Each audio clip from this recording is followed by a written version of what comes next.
A client I once worked with during the depths of her insomnia approached me this week saying that her insomnia was back. She had experienced months of sleeping perfectly fine, having experienced no fear, no anxiety around wakefulness, full detachment from sleep.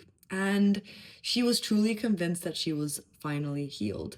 And out of nowhere, she experienced a bout of fear, sleeplessness, and in a way, she feels like everything has gone back to square one. The fear is there again, the anxiety is there. She's wondering whether or not this is her life sentence. And I wanted to address this publicly because the so-called speed bump or relapse in insomnia recovery is something that we all dread. It's sometimes something that we all try and avoid. And it's also something that we all tend to misunderstand. So in today's video, I'm going to be breaking down what really is an insomnia speed bump, why do they really happen, how reacting to the speed bump really is the definition or the solution as to how long these will last, and also how you can also empower yourself to maybe look at the situation from a bit of a different perspective that will also ease the pressure and the discomfort if you do actually find yourself in one.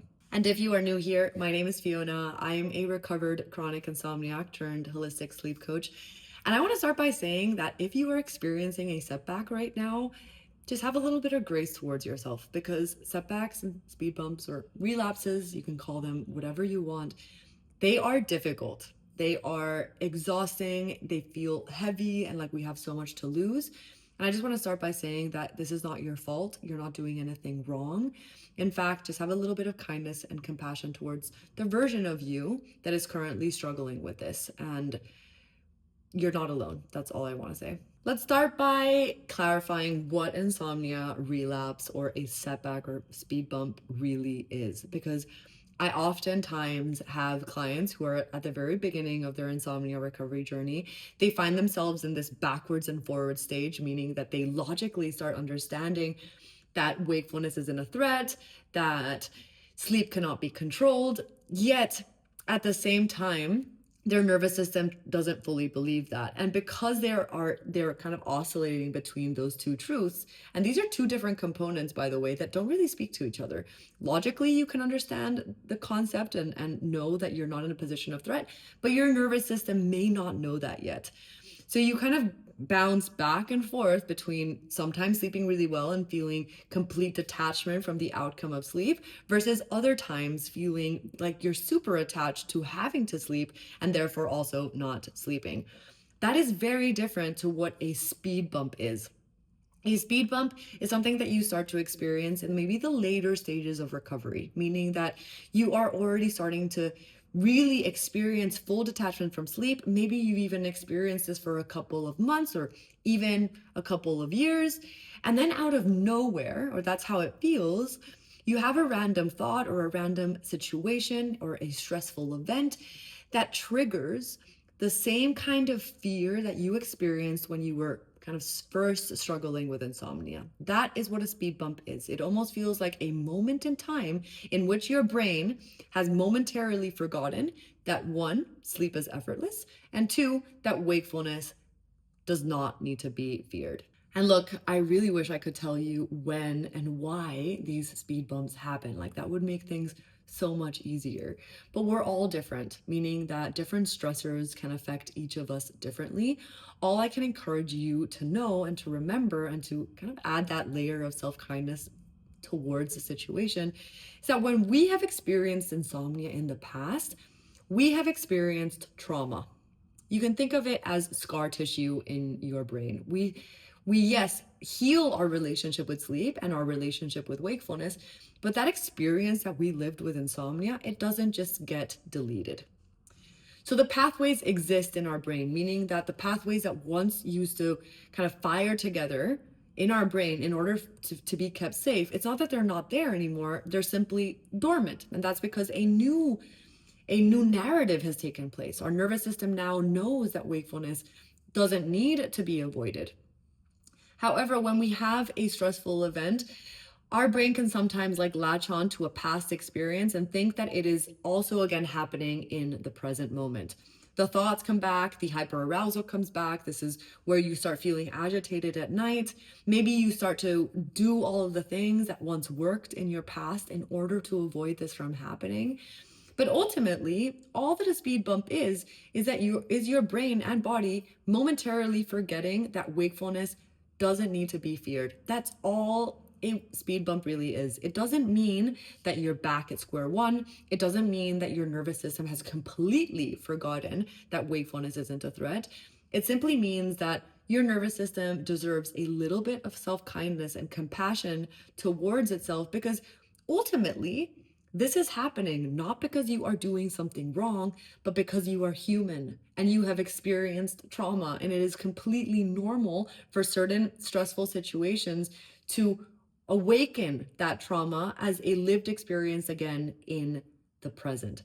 And I fully feel like, at least through my own experience, that in knowing this, in knowing that this is a continuous process throughout my lifetime, and that experience is never going to go away, that also allows me to have a lot more self-kindness and compassion towards the version of me that may experience this again in the future. And if I encourage you to do absolutely anything in today's video, it is to remember that this doesn't mean that you're in a relapse or that insomnia is back as it was once when you first started experiencing it.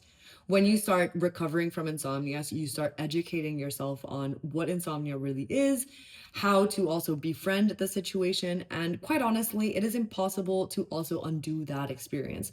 So if you are experiencing a speed bump, just know that it is normal. It doesn't make you broken, it makes you human. And no, you are not back at square one. Okay, so you're in the speed bump. Now, what do you do? Starting off with what you shouldn't do. And the most common mistake that I see with individuals, and also myself, because I've been there, struggling with insomnia speed bumps, is that they try and push the experience away. Maybe even in watching this video, you're thinking, okay, yeah, I'm 100% trying to push it away. Like I'm watching this instead of just accepting and allowing the situation to pass. In not accepting that you're in the situation, we tend to also create different sleep efforts without actually realizing them. And a sleep effort could be, oh, I used to do this in the past to befriend wakefulness, or when I couldn't sleep. I'm going to do this now to also befriend wakefulness because it used to work before. The difference between doing that in the past was that you were doing that because you couldn't sleep, and then therefore you were retaking control of your time, versus now you're doing it with the intention of arriving at a specific outcome, which is sleep.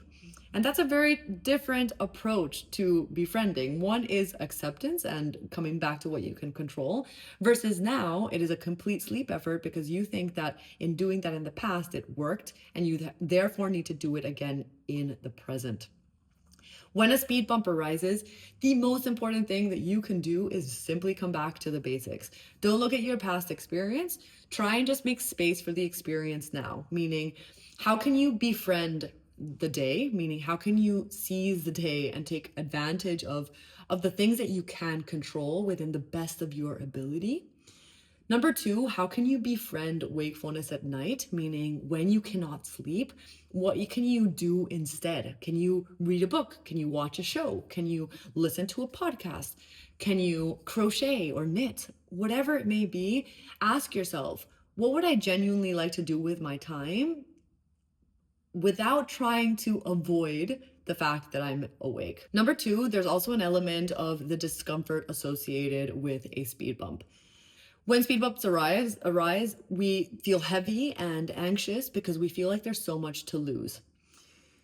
In doing so, I feel like we subconsciously push the emotions away. We're like, oh, I can't feel anxious. Like, I know how to deal with this. I've done this before. Like, I just can't think about this right now.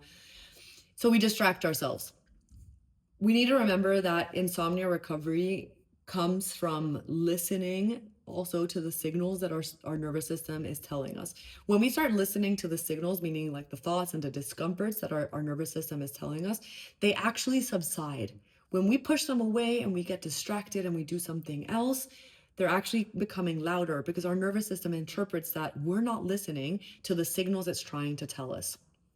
So if you feel like you're experiencing a specific level of discomfort during a speed bump, then I would encourage you to sit with that discomfort. Write your thoughts down. Do a scheduled worry time.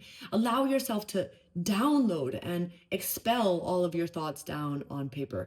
And I promise that the more you actually experience doing this, trust me, emotions get a lot easier because the heavy ones, they just come and go without us actually attaching to them and maybe creating a bigger fuss around them than we need to. And number three, and the most important and final layer that is so important and oftentimes overlooked in insomnia is to be kind and compassionate towards yourself. I like to think of this as us accepting that we are human. It's okay not to have all the answers. Nobody does. It's okay to be in a speed bump. It's okay to feel like you don't know what to do. That doesn't make you broken. It doesn't mean that you're doing something wrong. It simply means you are human. And you're simply living a human experience in experiencing this right now. So the more self-kindness and compassion, and in a way you want to become your biggest ally. Like, oh, yes, we're experiencing this discomfort, but we will get through this together. That's the kind of mentality that you need to adopt instead of criticizing yourself and telling yourself off, or being frustrated with yourself about the fact that you are stuck in a speed bump right now. So please, if you take away anything from this video, truly is that layer of self-kindness and compassion.